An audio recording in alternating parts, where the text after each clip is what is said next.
Hi everyone, Pastor Victor Nazario here. Is someone quietly jealous of you and desiring what you have?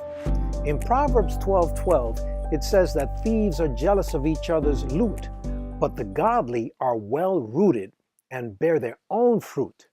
That's exciting to me because that means I don't have to desire anybody else's stuff.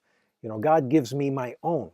I'm amazed at just how many people covet or desire other people's titles, their jobs, their salaries, their influence, their ministries, their marriages, and other similar things. Many don't like who they are. They simply don't. They feel that if they had what he or she had, they would really be happy. But what they don't realize is that this is a work of the flesh to desire other people's things. Many actually have a keeping up with the Joneses mentality, and they're jealous of what others have, and unfortunately it blinds them to their own value. Remember, you are an original, and God made you to be fruitful and prosperous. However, if you don't value who you are, you'll be easily impressed by others and what they have. And at the same time, you'll look down on yourself. Psalms 139:14 says this. He says, I will praise you, for I am fearfully and wonderfully made. Marvelous are your works, and my soul knows that very well.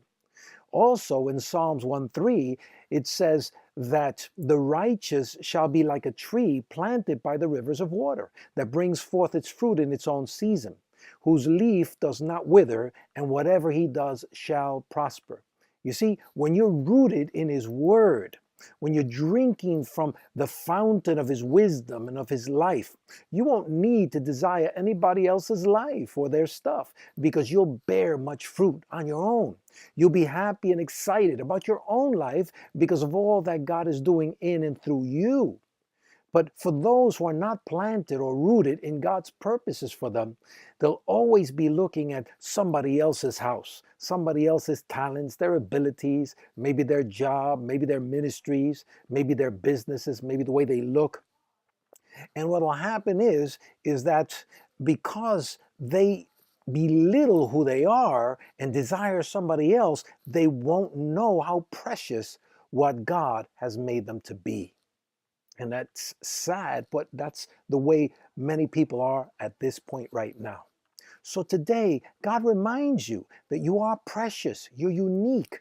He has already blessed and empowered you with everything that you need to be an amazing asset to all those that you're called to minister to.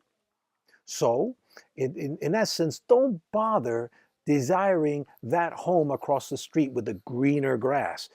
No, maybe the grass is painted. Maybe those people are in debt.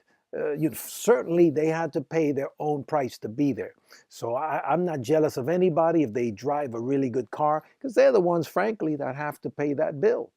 So I just bless them and I say, God, thank you for what you give me. So today, decide to cultivate that which God has already placed in your own hands.